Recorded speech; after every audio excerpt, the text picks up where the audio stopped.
আসসালামু আলাইকুম ওয়া রাহমাতুল্লাহি ওয়া বারাকাতুহু নাহমাদুহু ওয়া নুসাল্লি আলা রাসূলিহিল কারীম আম্মা বা'দ। সম্মানিত দর্শক শ্রোতা, কাছে দূরে, দেশে কিংবা প্রবাসে, যে যেখানে বসে টিভির পর্দায় অথবা ইউটিউব চ্যানেলে আমাদের দেখছেন, সবাইকে জানাই আন্তরিক শুভেচ্ছা ও অভিনন্দন। প্রিয় দর্শক, এই অনুষ্ঠানে প্রতিদিন কোরআন সুন্নাহর আলোকে ইসলামের বিভিন্ন গুরুত্বপূর্ণ বিষয় নিয়ে আলোচনা করা হয়ে থাকে। সেই ধারাবাহিকতায় আজও আমরা আমন্ত্রণ জানিয়েছি দেশের একজন বিশিষ্ট ইসলামী চিন্তাবিদকে। আজ আমাদের সঙ্গে যোগ দিয়েছেন মুফতি রুহুল আমিন, খতিব, মুন্সিবাড়ি জামে মসজিদ, উত্তর বাড্ডা, ঢাকা। আসসালামু আলাইকুম ওয়া রাহমাতুল্লাহি ওয়া বারাকাতুহু। ওয়া আলাইকুম আসসালাম ওয়া রাহমাতুল্লাহি ওয়া বারাকাতুহু। মুহতারাম, কেমন আছেন? আলহামদুলিল্লাহ, আপনি ভালো আছেন? আলহামদুলিল্লাহ। প্রিয় দর্শক, আজ আমরা যে বিষয়ে কথা বলবো সেটি হলো সূরা হুমাজার তাফসির। সূরা হুমাজা পবিত্র কোরআনুল কারীমের ধারাক্রম অনুযায়ী 104 নম্বর সূরা। এই সূরার মধ্যে 9টি আয়াত রয়েছে এবং এই সূরা মক্কায় নাজিল হয়েছে। এর আগের সূরা হলো সূরা আল আসর এবং এর পরের সূরা হলো সূরা আল ফিল। সূরা আল হুমাজার মধ্যে বা সূরা হুমাজার মধ্যে মানব জীবনের, আমাদের যাপিত জীবনের গুরুত্বপূর্ণ বেশ কয়েকটি বিষয় নিয়ে আলোচনা করা হয়েছে এবং আমাদের জীবন চলার ক্ষেত্রে করণীয় কি, কোরআনের ভাষায় তা বিবৃত হয়েছে। আমরা কথা না বাড়িয়ে আমাদের সম্মানিত অতিথির কাছ থেকে এই সূরার বিষয়বস্তু, মূল আলোচনা জেনে নেওয়ার চেষ্টা করব ইনশাআল্লাহ। আলহামদুলিল্লাহি ওয়াসসালাতু ওয়াসসালামু আলা রাসূলিল্লাহি আম্মা বা'দ। আউযু বিল্লাহি মিনাশ শাইতানির রাজীম। বিসমিল্লাহির রহমানির রহিম। ওয়াইলুল লিকুল্লি হুমাযাতিল লুমাযাহ ইলা আখিরিল আয়াহ। আলহামদুলিল্লাহ, আল্লাহ পাকের দরবারে লাখ কোটি শুকর। আল্লাহ জাল্লা জালালুহু আম্মা নওয়ালুহু এই পবিত্র সময়ে সকালবেলায় নিউজ 24 এর মাধ্যমে আল্লাহ তাআলা কোরআনের কিছু বাণী শোনার এবং আমাদেরকে বলার সুযোগ দিয়েছেন। রবের দরবারে শুকর আদায় করি আলহামদুলিল্লাহ। ধন্যবাদ জ্ঞাপন করছি আপনাকেও। কোরআনের একটি গুরুত্বপূর্ণ সূরা, মানব জীবনের দিক নির্দেশনামূলক সূরা এবং অপরাধ ছেড়ে দিয়ে রবের প্রতি বিশ্বাসী হওয়ার একটা সূরা, যার মাধ্যমে আল্লাহ রাব্বুল ইজ্জত মানব জাতিকে সুন্দর, সরল, সঠিক পথে পরিচালিত হওয়ার দিক নির্দেশনা দিয়েছেন। এমন একটি গুরুত্বপূর্ণ সূরার তাফসীর আমাদের ভাইদের দেশে প্রবাসে যারা যেখানে আছেন শোনার সুযোগ করে দিয়েছেন, এমন একটা আলোচনার বিষয়বস্তু নির্ধারণ করেছেন। এজন্য আল্লাহর কাছে আপনার জন্য দোয়া করে আল্লাহ তাআলা আপনাকে সর্বোত্তম বিনিময় দান করেন। মুহতারাম, আল্লাহ রাব্বুল ইজ্জত কালামে হাকিম নাজিল করেছেন মানব জাতির হেদায়েতের জন্য। হুদান লিন-নাস বলেছেন অনেক জায়গায়, হুদান লিল মুত্তাকিন বলেছেন অনেক জায়গায়। আল্লাহ রাব্বুল ইজ্জত কোরআনটাকে মানব জীবনের দিক নির্দেশনা এবং পথ প্রদর্শক হিসাবে নাজিল করেছেন এবং কালামের প্রত্যেকটি আয়া, প্রত্যেকটি সূরা, প্রত্যেকটি অংশ নাজিলের পিছনে আল্লাহ রাব্বুল ইজ্জতের সুপরিকল্পিত পরিকল্পনা রয়েছে এবং এর দ্বারা মানব জীবন যতদিন পৃথিবী চলবে, নাজিল হয়েছে তো 1450 বছর আগে, কিন্তু তার প্রেক্ষাপট, তার প্রয়োজনীয়তা এবং তার বাস্তবসম্মত অবস্থা মনে হয় প্রতিদিনের সাথে এমনভাবে মিলে যায়, মনে হয় এই আয়াতটা, এই সূরাটা আজকের জন্যই মনে হয় নাজিল হয়েছে। এমনকি বিষয়টা যদি আমরা একটু গবেষণা করি, অনুসন্ধান করি, ভাবি, তাহলে মনে হয় যে এই সূরাটা মনে হয় আমার জন্যই আল্লাহ পাক নাজিল করেছে। একটা সুন্দর সমাজ বিনির্মাণের জন্য যে সমস্ত গুণাবলী প্রয়োজন, যে সমস্ত অসঙ্গতি এবং বাজে জিনিসগুলো পরিত্যাগ করা প্রয়োজন, রব্বি করিম সবগুলো নির্দেশনায় কোরআনের বিভিন্ন জায়গায় বিভিন্ন আয়াতের মাধ্যমে আমাদেরকে নির্দেশনা দিয়েছে। তন্মধ্যে সূরাতুল হুমাজা, আপনি শুরুতেই বলছিলেন যে কালামে হাকিমের যে সূরার সিরিয়াল রয়েছে, তন্মধ্যে 104 নম্বর সূরা, 9 আয়াতের একটি সূরা, ছোট্ট একটি সূরা, কিন্তু তার প্রেক্ষাপট এবং বাস্তবতা এবং প্রয়োজনীয়তা চিন্তা করলে মনে হয় আমাদের জীবনের সব কিছু মনে হয় এক সূরার মধ্যে আল্লাহ ঢুকিয়ে দিয়েছে। ছোট্ট একটি সূরা, কিন্তু মনে হয় আমাদের জীবনের সব কিছুর মধ্যে ঢুকানো। আরব জাতির ভিতরে প্রিয় নবী সাল্লাল্লাহু আলাইহি ওয়াসাল্লামের কাছে যখন এই সূরাটা নাজিল হয়, বেশ কিছু বদ স্বভাব ছিল, খারাপ গুণাবলী ছিল এবং এমন কিছু গুণাবলী ছিল, এমন কিছু খারাপ স্বভাব ছিল যেগুলো দ্বারা মানুষ পারস্পরিক যুদ্ধ বিগ্রহ, পারস্পরিক ঝগড়া ফাসাদ এবং শান্তিময় যে জীবন সেটা ব্যাহত হচ্ছিল। রব্বি কারীম এই সূরাটা নাজিল করে মানুষকে শিক্ষা দিলেন যে এই সমস্ত খারাপ কর্মগুলো তোমাদেরকে ছেড়ে দিলে, তোমরা যদি ছেড়ে দিতে পারো তাহলে সুন্দর এবং শান্তিময় একটা জীবন তোমরা পেতে পারো। এই কালামের এই ছোট্ট সূরার মধ্যে আল্লাহ তাআলা আমাদের 3টা গুণাবলীর কথা আলোচনা করেছেন, 3টা দোষের কথা আলোচনা করেছেন, যেগুলো ছেড়ে দিলে মানুষ খুব শান্তির জীবন তারা উদযাপন করতে পারে, শান্তিময় একটা জীবন, পিসফুল লাইফ তারা জীবনে পেতে পারে। 3টা গুণাবলীর মধ্যে একটা হলো হামস, লামস এবং জেমউল মাল, অর্থাৎ কারো গোপনে কারো দুশ্চর্চা করা, আবার প্রকাশ্যে কারো দুশ্চর্চা করা, আরেকটা হলো অবৈধ সম্পদ উপার্জনের জন্য অবৈধ সম্পদ জমা করার একটা প্রতিযোগিতা। এই 3টা গুণাবলীকেই আল্লাহ তাআলা ক্ষতিকারক হিসাবে উপস্থাপন করে এখান থেকে মানুষকে বেঁচে থাকার নির্দেশ দিয়েছে।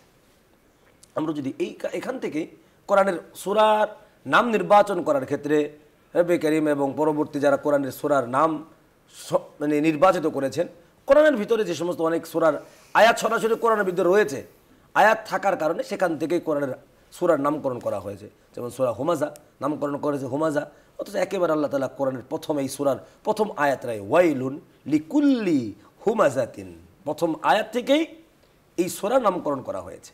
তো নামকরণের তাৎপর্য আমরা পেলাম যে এই আয়াতের সূরার নামটা সরাসরি কোরআনের মধ্যে রয়ে গেছে।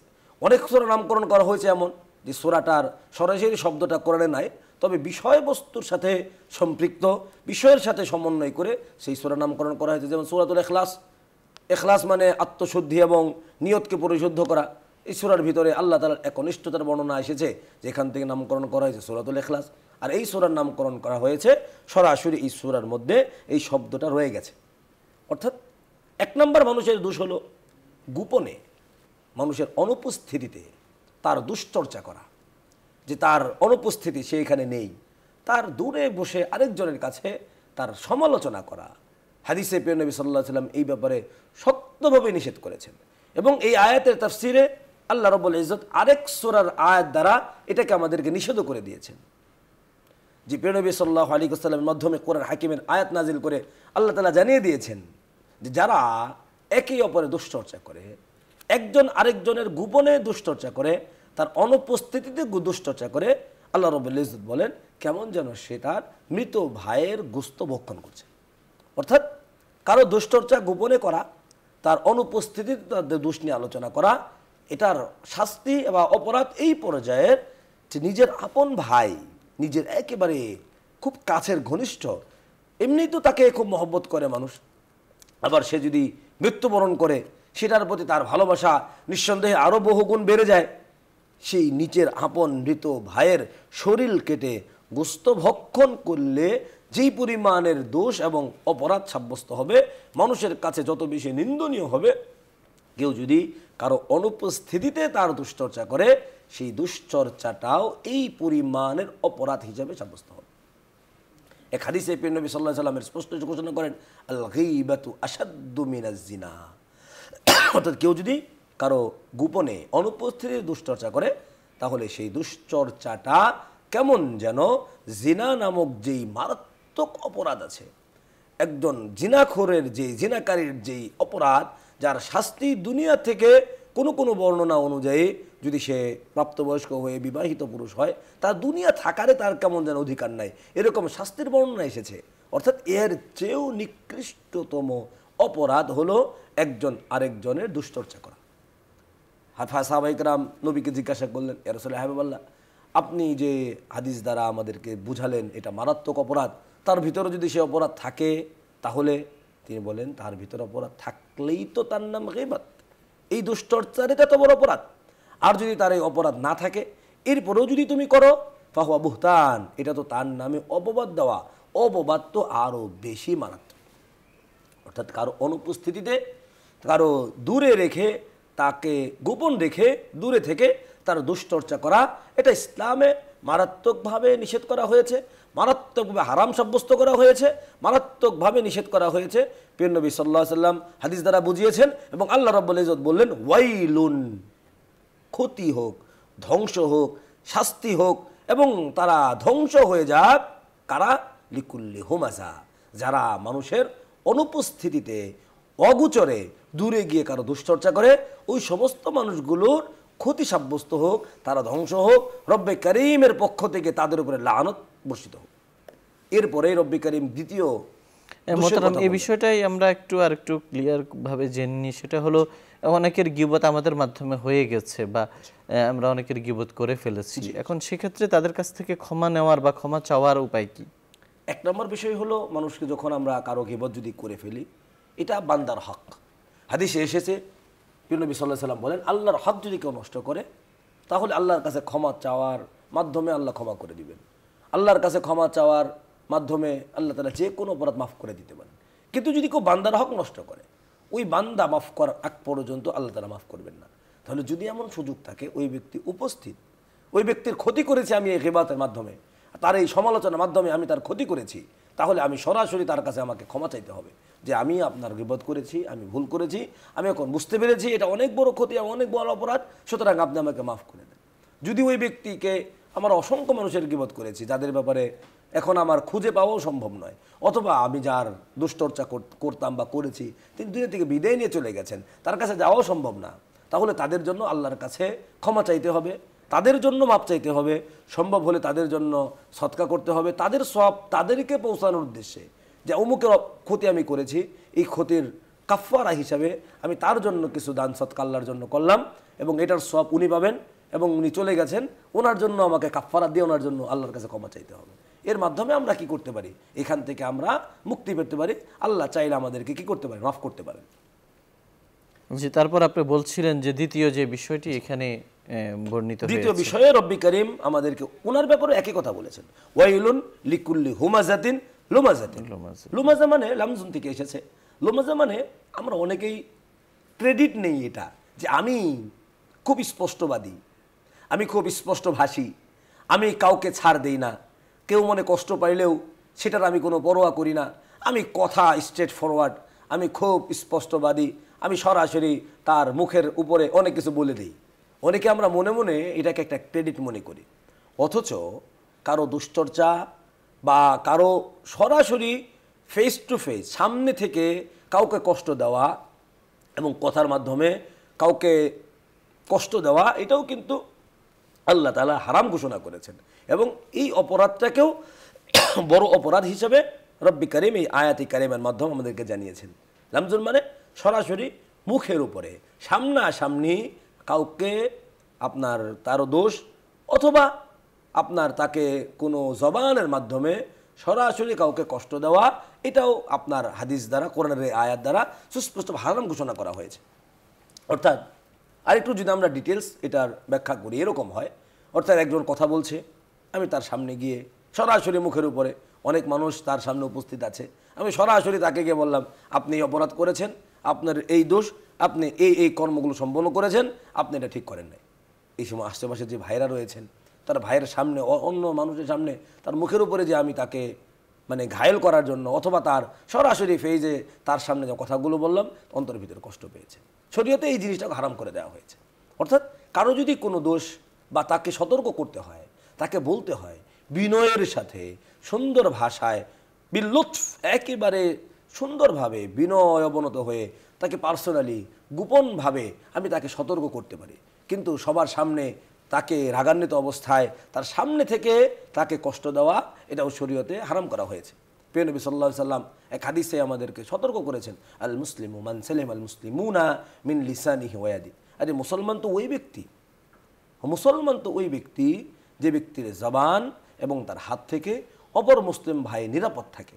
তাহলে আমার জবান থেকে, আমার কথা থেকে আমার অপর মুসলমান যদি ভাই যদি নিরাপদ না থাকে, আমার কথা দ্বারা যদি আমার অপর মুসলমান ভাই কষ্ট পায়, আমার জবান দ্বারা যদি অপর মুসলমান ভাই কষ্ট পায়, তাহলে তো আমি প্রকৃত কিনা মুসলিম না, আমি প্রকৃত ইমানদার হতে পারলাম না।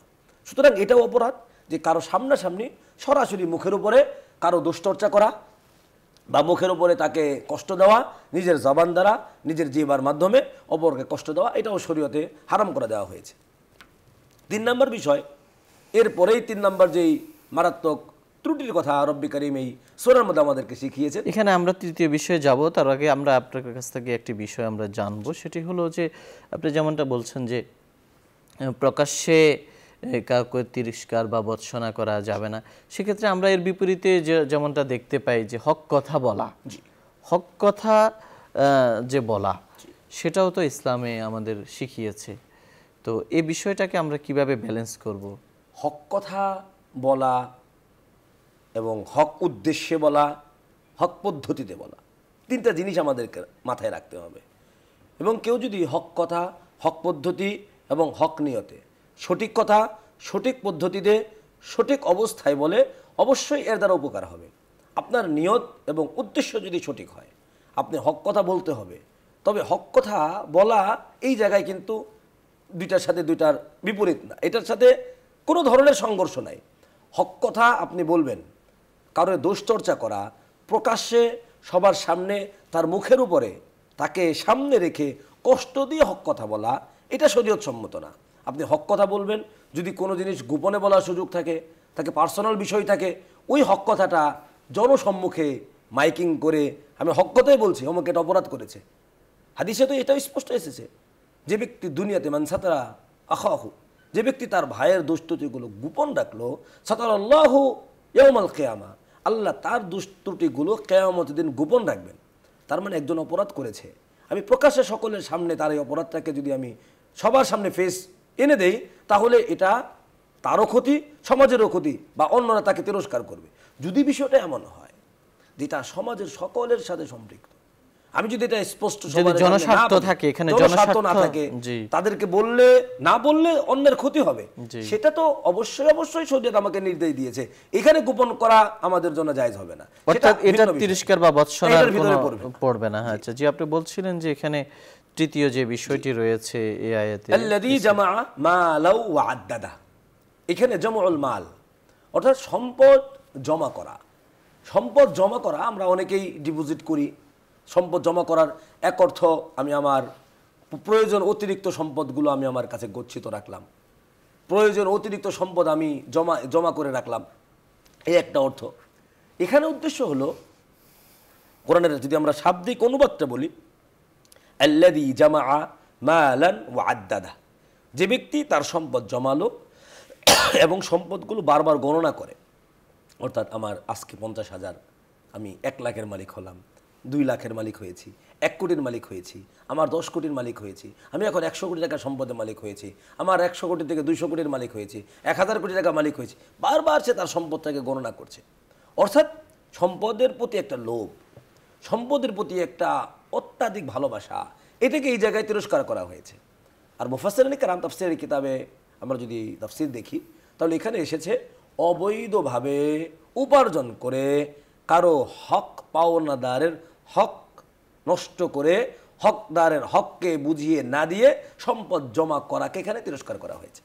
অর্থাৎ নেশাবের মালিক হলে যাকাত আদায় করতে হবে, অন্য দরিদ্র যারা তাদের হক রয়েছে সদকা করতে হবে, আমার ভাইয়ের হক থাকলে ভাইয়ের হককে পৌঁছে দিতে হবে, বোনের হক থাকলে বোনের হককে পৌঁছে দিতে হবে, বাবা মার হক থাকলে বাবা মার হককে পৌঁছে দিতে হবে, প্রতিবেশীর হক থাকলে প্রতিবেশীর হককে পৌঁছে দিতে হবে, গরিব মিসকিন মাসাকিনদের হক থাকলে মাসাকিনের হককে পৌঁছে দিতে হবে। সকলের হক যথাযথভাবে পৌঁছে দিয়ে সম্পদ অর্জন করা দূষণীয় নয়। এই জায়গায় সম্পদ উপার্জনের প্রতি অনুৎসাহিত করা হয় নাই, সম্পদ জমা করার প্রতি অনুৎসাহিত করা হয় নাই। অনুৎসাহিত করা হয়েছে অবৈধ পদ্ধতিতে সম্পদ জমা করে, অবৈধ পদ্ধতিতে সম্পদ রেখে জমা রেখে পাওনাদারের হক যথাযথভাবে পৌঁছে না দেওয়া। হাদিসে এক হাদিসের যদি অন্য প্রসঙ্গে, তবে এই বিষয়টা এর সাথে খুবই প্রাসঙ্গিক, এই জন্য বলছি যে প্রিয় নবী সাল্লাল্লাহু আলাইহি ওয়াসাল্লামের কাছে মদিনার দরিদ্র আনসার সাহাবীরা আসলেন, বললেন, ইয়া রাসূলুল্লাহ, হাবিবাল্লাহ, আমাদেরকে বিশেষ কিছু আমল শিখিয়ে দেন, যেটা করলে আমরা ধনী সাহাবীদের চেয়ে আগে যেতে পারবো। তার মানে ধনী সাহাবী ছিলেন ওই যুগেও, ধনী সাহাবী না থাকলে এই হাদিসটা আসতো না। তো ধনী সাহাবীদের চেয়ে আমরা আগে যেতে পারি। নবী তাদেরকে শিখাইলেন, তোমরা 5 ওয়াক্ত নামাজের পরে সুবহানাল্লাহ, আলহামদুলিল্লাহ, আল্লাহু আকবার 33 34 বার, অথবা কোনো কোনো বর্ণনায় 33 33 33 34 বার এই লা ইলাহা ইল্লাল্লাহ শারীকা লাহু লাহুল মুলকু ওয়া লাহুল হামদু আলা কুল্লি শাইইন কাদির, এই দোয়াটা লা ইলাহা ইল্লাল্লাহু ওয়াহদাহু লা শারীকা লাহু লাহুল মুলকু ওয়া লাহুল হামদু ওয়া আলা কুল্লি শাইইন কাদির, এই দোয়াটা পড়ো। তো এইভাবে নবী শিখিয়ে দিলেন। তো দরিদ্র সাহাবীরা গোপনে গোপনে পড়ে, ধনী সাহাবেরা তারাও আগ্রহী যে কী করেন ওনারা, দেখেন, কাউকে বলেন না, চুপে চুপে পড়েন। তো নবীর কাছে গেলেন, ইয়া রাসূল হাবিবাল্লাহ, তাদেরকে কী শিখাইছেন দেখি, নামাজের পরে এই আঙ্গুল গুনে গুনে কী যেন পড়ে। তো নবী বলেন, এই দোয়াটা আমি শিখিয়েছি, এই লাভ। ওইন কানাত খতায়াকুম মিসলা যাবাদিল বাহর, যদি গুনাহ সমুদ্রের ফেনা পরিমাণও হয়, এই আমল বদৌলতে আল্লাহ তাআলা মাফ করে দিবেন। বিশাল সওয়াবের কথা। তো তারাও পড়া শুরু করেছে। দরিদ্র সাহাবের আবার আসছে নবীর কাছে, ইয়া রাসূল হাবিবাল্লাহ, এরাও তো দান সৎকা করে, আমরা পারি না, আপনি আমাদেরকে দোয়া শিখাইলেন। ওনারাও দেখে একই দোয়া পড়ে। নবী বললেন, হাদা ফাদলুল্লাহ, এটা আল্লাহ তাআলার ইহসান, অনুগ্রহ। আল্লাহ যাকে দান করেছেন উনি আল্লাহ রাস্তায় ব্যয় করে সওয়াব পেয়ে যাবেন। এই ব্যাপারে আমার কোনো আপত্তি নেই, কিছু করার নেই, আল্লাহ তাদেরকে দিয়েছেন। তার মানে সাহাবায়ে কেরামের এই আমল দ্বারা বোঝা যায় যে যাদের ধন সম্পদ আছে তারা ধন সম্পদ রাখবে এবং হকের পথে তারা খরচ করবে। যখন ইসলামের প্রয়োজনীয়তা দেখা দিবে বা কারো প্রয়োজন দেখা দিবে, তখন তারা এই সম্পদ দ্বারা দ্বীন ইসলামের সহযোগিতায় তারা আগে আসবে। এই অবস্থার পরে বোঝা যায় যে জমা রাখা, সম্পদ গচ্ছিত রাখা বা সম্পদ উপার্জন করা, এইটা শরীয়তের নিষিদ্ধ বিষয় নয়, বরঞ্চ ফাইদা কুদিয়াতি সালাত ফান্তাশিরু ফিল আরদ, তোমরা নামাজ শেষ হলে জমিনে ছড়িয়ে পড়ো এবং তোমরা সম্পদ এবং প্রয়োজনীয় রিজিক তোমরা অনুসন্ধান করো। তার মানে রিজিক অনুসন্ধান করা এটা শরীয়তের একটা বিধান। সেই হিসাবে এই জায়গায় উদ্দেশ্য হলো আল্লাযী জামাআ মালান ওয়া আদ্দাদা, যে তার সম্পদটা তারা জমাবে এবং অবৈধ পদ্ধতিতে জমাবে। অবৈধ পদ্ধতিতে জমানোর পরে তারা এই সম্পদটা হকদারের হক না বুঝিয়ে দিয়ে তাদের হক নষ্ট করে তারা সম্পদটাকে রেখে দিবে এবং বারবার গণনা করবে। এরপরে আল্লাহ বলেন, আল্লাযী জামাআ মালাহু ওয়া আদ্দাদা ইয়াহসাবু আন্না মালাহু আখলাদা, তারা মনে করে যে তার এই সম্পদটাই তাকে চিরস্থায়ী করবে। এই আয়াতে কারিমা দ্বারা আল্লাহ রাব্বুল ইজ্জত আমাদেরকে একটা চরম বাস্তবতা শিখিয়েছেন যে তোমরা যতই মনে করো যে দুনিয়ার এই সম্পদগুলো তোমাদের জন্য তোমাদেরকে দুনিয়াতে চিরস্থায়ী করবে, তোমার ঘর তোমাকে চিরস্থায়ী করবে, তোমার টাকা পয়সা তোমাকে চিরস্থায়ী করবে, তোমার ব্যাংক ব্যালেন্স তোমাকে চিরস্থায়ী করবে, তোমার সম্পদ তোমাকে চিরস্থায়ী করবে না, কাল্লা। এরপর উত্তর আল্লাহ দিয়ে দিয়েছেন, যেটা মানুষ মনে করে, ইয়াহসাবু আন্না মালাহু আখলাদা, যে আমি এত কোটি টাকার মালিক, আমাকে মনে হয় দুনিয়া থেকে বিদায় নিতে হবে না, আমি এত শত কোটি টাকা সম্পদ অর্জন করতে পেরেছি, আমি মনে হয় দুনিয়াতে থাকবো, আমি এই পৃথিবীকে শাসন করছি, আমি মনে হয় চিরস্থায়ী দুনিয়ার, আমি এত কিছু করেছি। ফেরাউন 400 বছর তার হায়াত ছিল, দুনিয়াতে চিরস্থায়ী হতে পারে না। সম্পদের মালিক কারণ অসংখ্য সম্পদের মালিক ছিল, তার কোরআনে তার বর্ণনা এসেছে, তার চাবিগুলো নেওয়ার জন্য এরকম কয়েকজন শক্তিশালী পুরুষের শক্তি দরকার পড়তো, কয়েকজন মানুষ দরকার পড়তো তার শুধুমাত্র তার এই ধনভাণ্ডারের যে চাবিগুলো, তার ধনভাণ্ডার কী পরিমাণ ছিল। তার মানে সম্পদগুলো তাকে চিরস্থায়ী করতে পারে নাই। মানে রব্বে কারিম বললেন যে আল্লাযী জামাআ মালাহু ওয়া আদ্দাদা ইয়াহসাবু আন্না মালাহু আখলাদা, যে তার এই সম্পদের বেশি হলেই মনে হচ্ছে চিরস্থায়ী। আল্লাহ বলেন, কাল্লা, অসম্ভব, তোমার এই সম্পদ তোমাকে কখনোই দুনিয়াতে চিরস্থায়ী করতে পারবে না। তুমি সতর্ক হও, তুমি সতর্ক হও যে দুনিয়ার জীবনটা ক্ষণস্থায়ী, অল্প সময়ের জীবন তোমার, তুমি এই দুনিয়াতে চিরস্থায়ী না, এই দুনিয়াটা তোমার আসল ঠিকানা না, তোমার প্রকৃত ঠিকানা তোমাকে বানিয়েছে জান্নাতের জন্য। তুমি যদি জান্নাতের অধিবাসী হতে পারো তাহলেই তুমি সফল, তুমি যদি জান্নাতের অধিবাসী না হতে পারো তাহলে তুমি ব্যর্থ। তোমার দুনিয়ার এই সম্পদ অর্জন করা তোমার জন্য ব্যর্থ, তোমার এই ধন সম্পদ, ব্যাংক ব্যালেন্স, গাড়ি বাড়ি, সব কিছুর জন্য তুমি ব্যর্থ। আজকে তুমি মনে করছো তোমার ছাড়া তোমার ব্যাংক, তোমার ফ্যাক্টরি চলবে না, আজকে মনে করছো তোমার ছাড়া তোমার পরিবার চলবে না, আজকে তুমি মনে করছো তোমার ছাড়া তোমার এই সমাজ চলবে না। না, আজকে চলে যাওয়ার পরে তোমার কেউ খোঁজ নেওয়ার কেউ থাকবে না। বাংলাদেশের অসংখ্য কোটিপতি, কোটিপতি না বরং হাজার কোটি টাকার সম্পদের মালিক সেই 3.5 হাত কবরের মধ্যে ছোট্ট একটু মাটির ঘরে, এমনকি ওই 3 টুকরো কাপড় নিয়ে চলে গেছেন, সব কিছু রেখে গেছেন। যারা এখন ভোগ করছে তারা তাকে চিনেও না, তারা তার নাম পর্যন্ত বলতে পারবে না। পরিবারের সদস্য এমন রয়েছেন যারা তার সম্পদ ভোগ করছে, তার নাম পর্যন্ত তাদের জানা নাই। তার মানে রব্বি কারিম আমাদের চরম বাস্তবতা শিখালেন যে তোমাদের চরম বাস্তবতা হলো তোমার এই সম্পদ তোমাকে চিরস্থায়ী করতে পারবে না, তোমার এই সম্পদ তোমাকে চিরস্থায়ী করতে পারবে না, তোমার এই অর্থ তোমাকে দুনিয়াতে স্থায়ীভাবে রাখতে পারবে না। এমনকি তুমি যদি একেবারে প্রাচীর ঘেরা কোনো ঘরের মধ্যেও তুমি অবস্থান করো, একেবারে প্রাচীর ঘেরা, ফি বুরুজিম মুশাইয়াদা এসেছে কোরআনের অন্য আয়াতে, একেবারে প্রাচীর ঘেরা কঠিন ইস্পাত কঠিন কোনো ঘরের মধ্যে যদি কেউ অবস্থান করে, এর মধ্যেও মৃত্যু চলে এসে তাকে দুনিয়ার থেকে নিয়ে চলে যাবে। মৃত্যুর পরে সারা দুনিয়ার সব মানুষ এক হয়ে যাবে, কারো ভিতরে কোনো পার্থক্য থাকবে না। 1000 মানুষ, মৃত মানুষ যদি কবর থেকে ওঠানো হয়, কেউ পার্থক্য করে বলতে পারবে না উনি ছিলেন কোটিপতি, উনি ছিলেন 1000 কোটিপতি, উনি ছিলেন হয়তোবা আপনার রিক্সা চালক, উনি ছিলেন সমাজের নেতা আর উনি ছিলেন সমাজের প্রজা। 1000 মানুষের বডি এক জায়গায় দাঁড়া করালে এই চেহারা শুধুমাত্র চামড়াটা চলে গেলে ভিতরের যে খাঁচা আছে একজন মানুষও পার্থক্য করে বলতে পারবে না যে এই খাঁচাটা অমুকের। তার মানে আমাদের সম্পদগুলো আমাদেরকে স্থায়ী করতে পারবে না, এই সম্পদ আমাদেরকে দুনিয়াতে রেখে দিতে পারবে না, আমাকে রেখে দিতে পারবে না, আমাকে ওই খালি হাতেই ফিরে যেতে হবে। এই জন্য যাকে বলা হয় লাশ, লাশই, যার কোনো অস্তিত্ব নাই, যার কোনো মর্যাদা নাই, যার কোনো দাম নাই, বিন্দুমাত্র মূল্য নেই। এরপরে আল্লাহ বলেন কাল্লা লায়ুমবাদান্না ফিল হুতমা, আল্লাহ বলেন অবশ্যই অবশ্যই লায়ুমবাদান্না, অবশ্যই অবশ্যই তাদেরকে নিক্ষেপ করা হবে ফিল হুতমা, হুতমার মধ্যে। হুতমা কি? ওমা আদরাকা মাল হুতমা। এরপরে আল্লাহ নিজে জিজ্ঞাসা করলেন তোমরা কি জানো হুতমাটা কি? আল্লাহু আকবার। আল্লাহ রব্বুল ইজ্জত আমাদেরকে সতর্ক, ওমা আদরাকা মাল হুতমা। হুতমা কি? হুতমা কি? হুতমা জিনিসটা কি? নারুল্লাহিল মুকাদা, আল্লাহ রব্বুল ইজ্জতের প্রজ্বলিত একটা আগুনের নাম হলো হুতমা। দুনিয়ার এই নরমাল আগুন না, বরঞ্চ দুনিয়ার নরমাল আগুন হাজার হাজার গুণ বেশি শক্তিশালী। 1000 বছর জ্বালিয়ে যেই আগুনটাকে আরও প্রজ্বলিত করা হয়েছে, আরও তাপযুক্ত করা হয়েছে এবং সেটাকে আরও শক্ত অবস্থান তৈরি করা হয়েছে, নারুল্লাহিল মুকাদা, যেটা একেবারে প্রজ্বলিত আগুন। আল্লাতী তাত্তালিউ আলাল আফইদা, এবং কি সেই এত গরম আর উত্তপ্ত আগুন যেটা মানুষের অন্তরটাকে জ্বালিয়ে দেবে। ইন্নাহা আলাইহি মুকসাদা ফি আমাদিম মুমাদ্দাদা। রব্বি কারীম বলেন যে তাদেরকে সেই জাহান্নামের মধ্যে ওই প্রচণ্ড এবং সেই উত্তপ্ত আগুনের মধ্যে তাদেরকে বেঁধে দেওয়া হবে, তাদেরকে সেই জায়গায় রেখে দেওয়া হবে নির্দিষ্ট সময় পর্যন্ত, তারা সেখানে জ্বলতে থাকবে। তাহলে এই আয়াতে, এই সূরাটার মধ্যে রব্বি কারীম আমাদেরকে দুনিয়া থেকে যাওয়ার একটা পদ্ধতি এবং দুনিয়াতে আমাদের করণীয় এবং আখিরাত থেকে সেই জাহান্নামের সেই কঠিন আযাব থেকে বাঁচার একটা দিক নির্দেশনা, সতর্ক বাণী কিন্তু রব্বি কারীম আমাদেরকে শোনালেন যে দুনিয়া আমাদের জন্য ক্ষণস্থায়ী, আখিরাত আমাদের জন্য চিরস্থায়ী।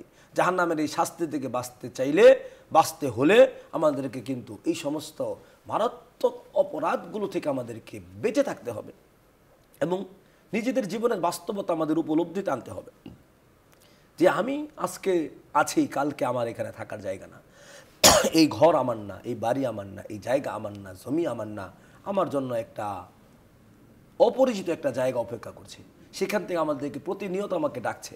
মোহতারাম, আমরা আপনার কাছে কিছু বিষয় জানতে চাইবো, যেমনটা আপনি বলছিলেন সূরা হুমাজার তাফসীর প্রসঙ্গে। আপনি শেষ দিকে যেমন বলছিলেন যে এই সম্পদেই একটা সময়ে তাকে সঠিক ব্যবহার যদি না করা হয় এটা জাহান্নামে যাওয়ার কারণ হবে, তাহলে কি কিছু কিছু মানুষের জন্য সম্পদ তার জাহান্নামে যাওয়ার কারণ? নিঃসন্দেহে এই সম্পদই তো আমাদের জাহান্নামে যাওয়ার একটা বড় কারণ হবে। আচ্ছা, এর বিপরীতে আমরা দেখতে পাই অনেক মানুষ সম্পদহীন, তার মানে কি তারা সম্পদহীনতার কারণেই জান্নাতে যাবে? হাদিসে এসেছে যে যার সম্পদ কম আখিরাতে তার হিসাবও সহজ হবে। যদি আমার কাছে অনেক সম্পদ বেশি থাকে, আমার সম্পদের ব্যবহার কি হয়েছে, যথাযথ ব্যবহার হয়েছে কিনা, রবের কাছে তো হিসাব দিয়ে যেতে হবে। তাহলে সেই ক্ষেত্রে আমার এই সম্পদটা, অতিরিক্ত সম্পদটা এক হিসাবে কিন্তু আমার অসুবিধার কারণ। আবার সম্পদ নাই, সেটাও অনেক সময় অসুবিধা। হাদিসে আসে আলিয়াদুল উলিয়া খায়রুম মিনাল ইয়াদিস সুফালা, অর্থাৎ উপরের হাত নিচের হাতের চেয়ে উত্তম। আজকে যাদের সম্পদ আছে তারা সম্পদ দান করতে পারে, একজন সম্পদ নাই, সে সম্পদটা তাকে হাত পেতে গ্রহণ করতে হয়। উপরের হাত তো নিঃসন্দেহে নিচের হাতের চেয়ে উত্তম। সম্পদ থাকলে যথাযথ ব্যবহার করে অনেক ইবাদত করা যায়, কুরবানি করা যায়, হজ করা যায়, যাকাত আদায় করা যায়, নফল সাদাকা। অর্থাৎ আপনি বলছেন যে সম্পদ হলো এই যদি সৎ ব্যবহার করা হয় এটি একটি ভালো জিনিস। নিঃসন্দেহে অনেক। আবার সম্পদ না থাকলে, সম্পদ না, অনেক দরিদ্র মানুষ রয়েছে কোনো অন্য আমল করেন না, এটা আরো বেশি ক্ষতি। হাদিসে এসেছে যে দরিদ্র অহংকারী এর জন্য আরো বেশি ক্ষতির কারণ।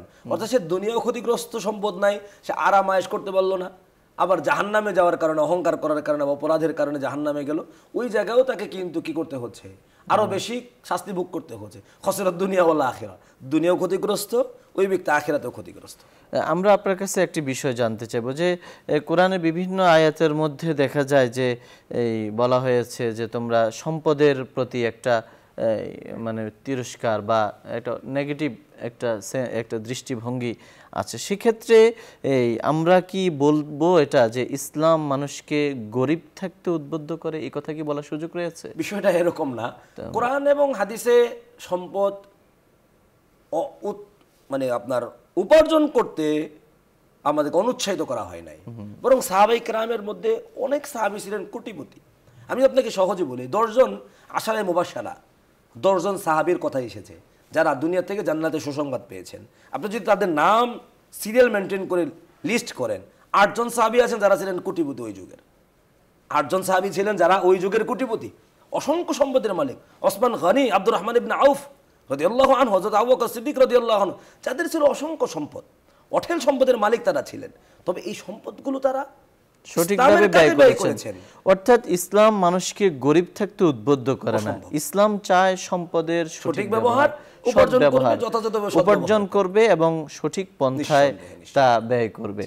প্রিয় দর্শক, আজ আমরা যে সূরা এখান থেকে শুনলাম, সূরা হুমাজা, এই সূরা হুমাজার মধ্যে মূলত 3টি বিষয় গুরুত্ব দেওয়া হয়েছে। 1 নম্বর হলো পরনিন্দা করা যাবে না, 2 নম্বর হলো সম্মুখে মানুষকে তিরস্কার করা যাবে না, 3 নম্বর হলো সম্পদের সৎ ব্যবহার করতে হবে, সঠিক পন্থায় সম্পদ উপার্জন করতে হবে এবং সঠিক পন্থায় তা ব্যয় করতে হবে। প্রিয় দর্শক, আলোচনার এই পর্যায়ে আমরা সংক্ষিপ্ত মোনাজাতে অংশগ্রহণ করব। আপনারা চাইলে আমাদের সঙ্গে মোনাজাতে শামিল হতে পারেন। আলহামদুলিল্লাহি রাব্বিল আলামিন, রব্বানা যালামনা আনফুসানা ওয়া ইল্লাম তাগফির লানা ওয়া তারহামনা লানাকুনান্না মিনাল খাসিরিন। رب ارحمهما كما ربياني صغيرا رب ارحمهما كما ربياني صغيرا اللهم أنت السلام منك السلام تباركت ربنا وتعاليت يا ذا الجلال والإكرام يا حي يا قيوم برحمتك نستغيث أصلح لنا شأننا كله ولا تكلنا إلى أنفسنا طرفة عين اللهم حبب إلينا الإيمان وزينه في قلوبنا وكره إلينا الكفر والفسوق والعصيان رب كريم দয়াময় প্রভু, আমরা কুতিবাই গুনাহগার বান্দা মাওলা, ফজরের নামাজের পরে মাওলা বরকতময় সময়ে আপনার কালামের গুরুত্বপূর্ণ একটি সূরার সংক্ষিপ্ত তাফসীর আলোচনা করে মাওলা, আলোচনার শুনে আপনার চাহি দরবারে হাত উত্তোলন করেছি। মেহেরবানি করে জীবনের সকল গুনাহগুলোকে আমাদেরকে মাফ করে দেন মাওলা। মাওলা কারীম, পিতামাতার জীবনের গুনাহগুলোকে মাফ করে দেন মাওলা। আমাদের দাদা আজকে মাফ করে দেন, নানা নানি, ভাই বোন, রিশতেদার, আত্মীয় স্বজন সকলের জীবনের গুনাহগুলোকে মাফ করে দেন মাওলা। মাওলা কারীম, আমাদের জীবনকে আপনি আপনার কোরআন ও হাদিস দ্বারা সাজানোর তৌফিক নসিব করেন মাওলা। আমাদের জীবনকে আপনি কোরআনময় করে দেন মাওলা। কোরআনের প্রত্যেকটা আদেশ জীবনে বাস্তবায়নের তৌফিক নসিব করেন মাওলা। প্রত্যেকটা নিষেধ থেকে আমাদের বেঁচে থাকার তৌফিক নসিব করেন মাওলা। মাওলা কারীম, আজকে যে সূরা নিয়ে আলোচনা হলো, আপনি যেই সমস্ত দোষের কথা আলোচনা করেছেন মাওলা, আমাদের সকলকে এই সমস্ত দোষ থেকে বেঁচে থাকার তৌফিক নসিব করেন মাওলা। পরনিন্দা থেকে আমাদেরকে হেফাজত করেন মাওলা। মাওলা কারীম, পরনিন্দা থেকে আমাদেরকে হেফাজত করেন মাওলা।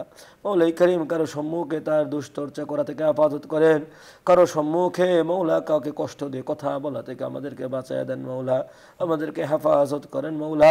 মাওলা কারীম, আমাদেরকে আপনি সম্পদ দিয়েছেন, সম্পদের উত্তম ব্যবহার করার তৌফিক নসিব করেন মাওলা। পাওনাদারের পাওনাটাকে যথাযথভাবে পৌঁছে দেওয়ার তৌফিক নসিব করেন মাওলা। হকদারের হককে যথাযথভাবে আদায় করার তৌফিক নসিব করেন মাওলা। হালাল উপার্জনে বরকত নসিব করেন মাওলা। হারাম থেকে আমাদের সকলকে বাঁচিয়ে রাখেন মাওলা। মাওলা কারীম, আপনি আমাদের হালের উপরে রহম করেন মাওলা। আমাদের দেশের উপর আপনি রহম নাজিল করেন মাওলা। আমাদের দেশের সার্বভৌমত্বের হেফাজত করেন মাওলা। মাওলা কারীম, এই দেশবাসীকে আপনি রহম করেন মাওলা। সারা বিশ্বের মুসলমানকে আপনি এক ও নেক বানায় দেন মাওলা। মাওলা কারীম, সারা পৃথিবীর মুসলমানদেরকে আপনি হেফাজত করেন মাওলা। বাংলাদেশের প্রত্যেকটা মুসলমানদেরকে আপনি হেফাজত করেন মাওলা। আমাদের ঈমান ও আমল নিয়ে যথাযথভাবে নিজেদের জীবন চালানোর তৌফিক আপনি নসিব করেন মাওলা। মাওলা এই কারিম এত সুন্দর আয়োজন, এত সুন্দর দিনই প্রোগ্রাম মাবুদ যিনি পরিচালনা করছেন মাওলা, যার তত্ত্বাবধানে পরিচালিত হচ্ছে মাওলা, বসুন্ধরা গ্রুপের সম্মানিত চেয়ারম্যান মহোদয়কে আপনি কবুল আর মঞ্জুর করেন মাওলা। ইসলামের আরো বেশি থেকে বেশি কাজ করা তৌফিক নসিব করেন মাওলা। দ্বীন ইসলামের খেদমতে তার অর্থ, সম্পদ, সময় এবং তার চিন্তা ফিকিরকে আপনি কাজে লাগিয়ে দেন মাওলা। মাওলা এই কারিম আপনি থেকে পরিপূর্ণ সুস্থতার জীবন নসিব করেন মাওলা। তার পরিবার পরিজন আত্মীয় স্বজন সকলকে নিয়ে সুখ শান্তি সমৃদ্ধির সাথে দুনিয়াতে চলতে পারে সেই তৌফিক নসিব করেন মাওলা। সকল ব্যবসায়ী প্রতিষ্ঠান সবগুলোর মধ্যে আপনি পরিপূর্ণ বারাকা নসিব করেন মাওলা। মাওলা এই কারিম আমাদেরকে আপনি ইসলামের সাথে থাকার তৌফিক নসিব করেন মাওলা, ইসলাম নিয়ে চলার তৌফিক নসিব করেন মাওলা, আপনার নবীর সুন্নাহ অনুযায়ী জীবন পরিচালনা করার তৌফিক নসিব করেন মাওলা, আমাদের হায়াতের মধ্যে বারাকা নসিব করেন। সাল্লাল্লাহু আলা খায়রি খালকিহি মুহাম্মাদ ওয়া আলা আলিহি ওয়া আসহাবিহি আজমাইন বিরহমাতিকা ইয়া আরহামার রাহিমিন। প্রিয় দর্শক, এতক্ষণ ধরে অত্যন্ত ধৈর্য সহকারে আপনারা শুনছিলেন আপনাদের প্রিয় অনুষ্ঠান আলোকিত প্রতিদিন। পুরো সময় আমাদের সঙ্গে থাকার জন্য ধন্যবাদ। ওমা আলাইনা ইল্লাল বালাগ। আসসালামু আলাইকুম ওয়া রাহমাতুল্লাহি ওয়া বারাকাতুহু।